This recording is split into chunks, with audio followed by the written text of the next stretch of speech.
शिधावाटप कार्यालयावर झाडाच्या फांद्या होऊन नुकसान। आमदार संजय केळकर यांची पाहणी। ठाण्यातील शिधावाटप कार्यालयावर झाडाच्या फांद्या पडल्याने कौले आणि पत्र्याचे मोठे नुकसान झाले। आमदार संजय केळकर यांनी पाहणी करत वृक्ष प्राधिकरण आणि सार्वजनिक बांधकाम विभागाच्या अधिकाऱ्यांना तातडीने कार्यवाही करण्याच्या सूचना दिल्या।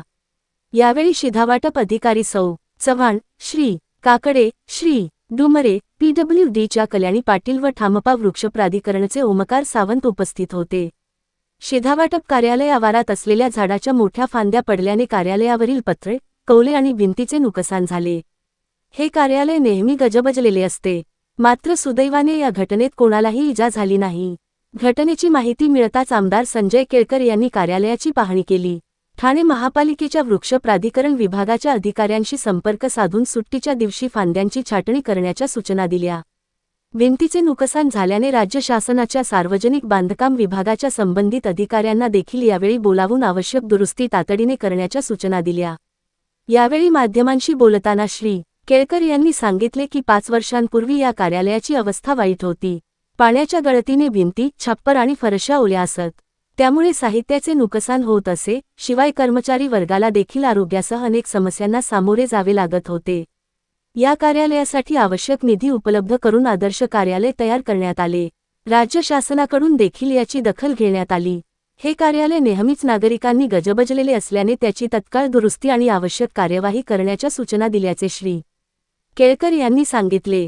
साहेब काय सांगाल, आज आपण ठाण्यातल्या रेशनिंग ऑफिसला जाऊन पाहणी केली आहे। रेशनिंग ऑफिस येथे मी तातडीने गेलो होतो, कारण रेशनिंग ऑफिस हे फार मोठं वर्दळीचं ठिकाण आहे आणि रेशनिंग ऑफिसच्या वर जी झाडं आहेत त्याच्यातल्या झाडाच्या महत्त्वाच्या मोठ्या फांद्या ज्या आहेत त्या कोसळल्यामुळे पत्रा पडला, तिथली कौलं तुटली। फक्त एवढंच आहे की कुठल्याही प्रकारची मनुष्यहानी किंवा कुठल्याही त्या ठिकाणी येणाऱ्या नागरिकाला किंवा तिथल्या कर्मचाऱ्याला कुठल्याही प्रकारची इजा झाली नाही।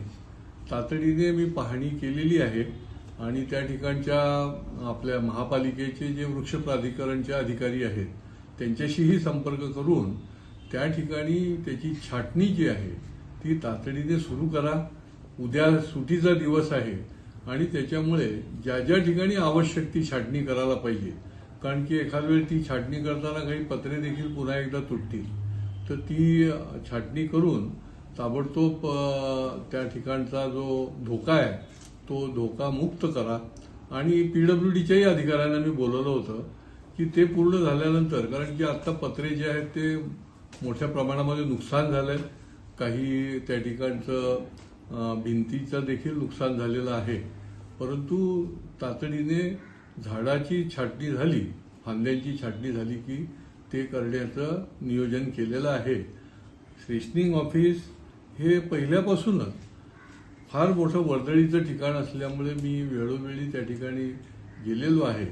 म्हणजे 5 वर्षापूर्वी मला आठवत आहे की रेशनिंग ऑफिस पूर्णपणे त्या ठिकाणी एवढ्या मोठ्या प्रमाणामध्ये ओल लागलं होतं, सगळ्या भिंती ओल झाल्या होत्या, गळती चालू होती, तिथले कर्मचारी अधिकारी आजारी पडत होते। मग आम्ही PWDच्या माध्यमातून त्या ठिकाणी निधीची तरतूद करून ते अतिशय एवढं अपडेट केलं रेशनिंगचं कार्यालय की ते ISO मध्ये महाराष्ट्रामध्ये अव्वल आलं होतं। त्याच्यामुळे ही जी काही ठिकाणं आहेत इथे वर्दळ आहे, लोकांची ये जा आहे, ती सगळी ऑफिसेस जी आहेत ती सुनियोजित राहायला पाहिजेत आणि वेळच्या वेळी त्या ठिकाणी दुरुस्तीचं काम जे आहे ते व्हायला पाहिजे आणि यावर माझा कायमच कटाक्ष राहिलेला आहे।